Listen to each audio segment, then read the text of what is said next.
తయారు చేయటం జరిగింది. తయారు చేసి ప్రచారంలోకి తీసుకొచ్చాము. ఇప్పుడు అది పూర్తిగా ముక్తార్జున హేమనీలధవచ్ఛాయి అనేటటువంటి విధానంలో ఉన్నదండి. దీన్నే అనుసరించాలి ఎవరైనా బ్రాహ్మణులు. ఈ గాయత్రి మూర్తినే చూడాలి. మిగతా కంప్యూటర్లో ఉన్న దాంట్లో ఆనంద ఇవ్వడం ఉండదు. అలా నేను వేదమాత గాయత్రి అని ఒక పుస్తకం రాసి అలా కూడా సేవ చేసే భాగ్యం కలిగింది. ఒక రకంగా కాదు, ఆమెకి దయ కలిగితే నేనే చేస్తున్నాను. అందువల్ల నేను నా ప్రత్యక్ష అనుభవంతో మీకు చెప్తున్నాను. ఆ గాయత్రి మాత యొక్క అనుగ్రహాన్ని బ్రాహ్మణుడికి అది చాలండి, దాన్ని మించినటువంటిది లేదు. ఇవే కాదు, శస్త్రాస్త్రాలు విశ్వామిత్రుడికి వశిష్ఠుడికి చాలా ఘోరమైనటువంటి తగాదా ఉండేది. వశిష్ఠుడికి 100 మంది సంతానం ఉండేవాళ్ళు. వాళ్ళందరినీ సంహరించాడు విశ్వామిత్రుడు. ఆ పరిస్థితుల్లో వాళ్ళిద్దరికీ చాలా విరోధం ఏర్పడి వశిష్ఠుడిని ఏమీ చేయలేక గొప్ప అస్త్రశస్త్ర సాధన చేసుకుని వచ్చి వశిష్ఠుడి మీద ప్రయోగం చేశాడండి. వశిష్ఠుడి మీద ప్రయోగం చేస్తే వశిష్ఠుడు గాయత్రి అద్భుత గాయత్రి శక్తి కలిగినటువంటి వాడు. ఆ గాయత్రి శక్తితో ఆ దండాన్ని అక్కడ పెట్టాడంతే. ఆయన ప్రయోగించిన ఎన్ని అస్త్రాలు శస్త్రాలు కూడా వచ్చి ఆ దండం దగ్గరికి రావటం, పడిపోవడం. ఈ రకమైన పరిస్థితి చూసి ఇంత కష్టపడి నేను సాధించినటువంటి అస్త్రశస్త్రాలన్నీ నాశనమైపోయాయి. దిక్ దిక్ క్షత్రియ బలం. ఎందుకు ఈ క్షత్రియ బలం? బ్రహ్మబలమేవ బలం, బ్రాహ్మణ బలమే బలము, గాయత్రి బలమే బలము అని చెప్పి దానికోసమని నలుదిక్కులా తపస్సు చేసి చివరికి ఆ విశ్వామిత్రుడు బ్రహ్మ ఋషి అయ్యి గాయత్రీ ఛంద విశ్వామిత్ర ఋషి, గాయత్రికి ఋషిత్వాన్ని కూడా పొందాడు ఆ విశ్వామిత్రుడు. గాయత్రి మంత్రానికి విశ్వామిత్రుడు ఋషి అండి. విశ్వామిత్రుడు బ్రాహ్మణుడు కాదు, క్షత్రియుడు. బ్రాహ్మణత్వాన్ని సాధించుకున్నాడు తపస్సు చేత, బ్రహ్మర్షి అనిపించుకున్నాడు. అటువంటి ఆ గాయత్రి యొక్క శక్తి ఇంత అంతా కాదు. అవే కాదండి, ఈ అశ్వత్థామ ఉత్తర గర్భంలోకి బ్రహ్మశిరోనామకాశ్రమం ప్రయోగించాడు. తెలుసా? నిష్పాండవం చేస్తానని దుర్యోధనుడికి తృప్తి కలిగించడం కోసమని ఆ బ్రహ్మశిరోనామకాస్త్రం ప్రయోగించాడు. వాడికి ప్రయోగం తెలుస్తే పురుషంభాలంతే. ఆ బ్రహ్మశిరోనామకాస్త్రము గాయత్రి మంత్రంతోనే జరుగుతుందండి. అంటే గాయత్రి మంత్రం పెద్ద ఆయుధాగారం కూడా. బ్రహ్మాస్త్రం గాయత్రి మంత్రంతో, బ్రహ్మ అంటే వేదం, గాయత్రి వేదానికి మూలం. గాయత్రిని వేదమాత అంటాం, వేదమాత గాయత్రి అంటాం. తెలుసండి, వేదాలు గాయత్రి నుంచే పుట్టాయి. మొట్టమొదటి సృష్టిలో వచ్చినటువంటిది ప్రణవం, ఓంకారమే మొట్టమొదటి సృష్టి.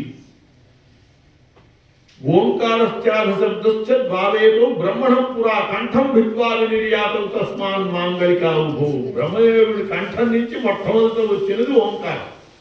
సృష్టి అనేటటువంటిది సూక్ష్మము నుంచి స్థూలానికి వెళ్ళిందండి. స్థూలము నుంచి సూక్ష్మానికి రాదు సృష్టి. మొట్టమొదట పంచభూతాలలో పృథివ్య తేజో వాయురాకాశాలలో సూక్ష్మ ప్రకృతి ఏమిటి? సూక్ష్మభూతం ఆకాశం, స్థూలభూతం పృథివీ. దీనికి గంధవత్వం ఉన్నది, స్పర్శ ఉన్నది, అన్నీ ఉన్నాయి దీనికి లక్షణాలు. కానీ ఆకాశానికి అవేమీ లేవు. ఆకాశం చల్లగా ఉందా, వేడిగా ఉందా? ఏమీ లేదు. గాలిని బట్టే మనం వేడి చల్లదనం చెప్పేది గాలి వల్ల, కానీ ఆకాశానికి ఆ లక్షణాలు ఏం లేవు. ఆకాశానికి ఉన్న లక్షణం ఒకే ఒకటి, ఏమిటంటే శబ్దగుణకమాకాశం. అది అందువల్ల సృష్టి మొట్టమొదట ఆకాశం నుంచి మొదలైంది. సూక్ష్మ స్థితి నుంచి స్థూల స్థితికి వెళ్ళింది. ఆకాశ వాయు వాయోరగ్ని అగ్నేరాపః అద్య పృథివీ, అలా సృష్టి వెళ్ళింది. కాబట్టి మొట్టమొదటి సృష్టి సూక్ష్మ ప్రకృతి అయినటువంటి ఆకాశంతో మొదలైంది. ఆకాశం యొక్క లక్షణం ఏమిటి? శబ్దగుణకం ఆకాశం. శబ్దమే ఆకాశం యొక్క లక్షణం కాబట్టి ఆ శబ్దమైనటువంటి ఓం అనేది మొట్టమొదట పుట్టింది. ఆ శబ్దం పుట్టింది మొట్టమొదట ఓం. ఈ ఓం నుంచే సృష్టికర్త అయినటువంటి బ్రహ్మదేవుడికి కావలసినటువంటి సృష్టికి ఉపయోగించే వేదాలు పుట్టాయి. ఓంకారంలో మూడు బీజాలు ఉన్నాయి. అకార ఉకారం అకారాలు కదా. అకారం నుంచి ఋగ్వేదం వచ్చింది. కాదు, ఓంకారం నుంచి గాయత్రి వచ్చిందండి. అకారం నుంచి తత్సవితుల వరేణ్యం వచ్చింది.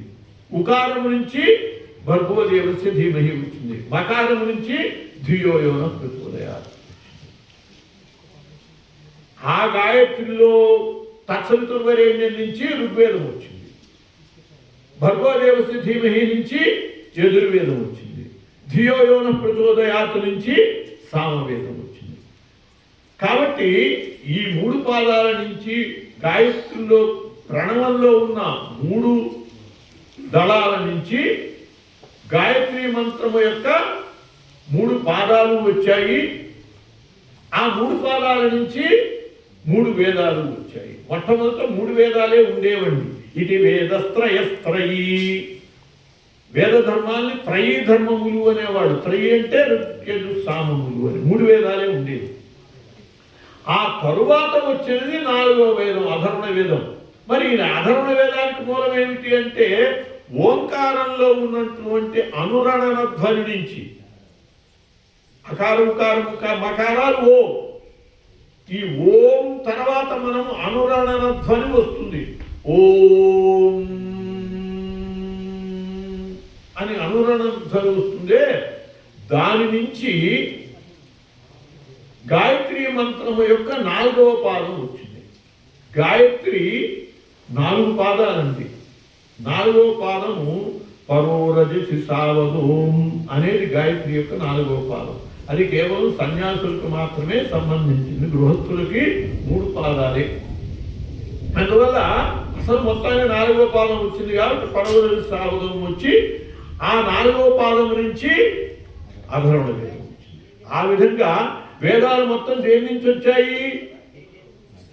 గాయత్రి యొక్క 4 పాదాల నుంచి 4 వేదాలు వచ్చాయి. కాబట్టి గాయత్రి వేదాలకి మాత. వేదాల నుంచి పుట్టాయి కదా, వేదాలు గాయత్రి నుంచే పుట్టాయి కాబట్టి వేద మాత అయింది.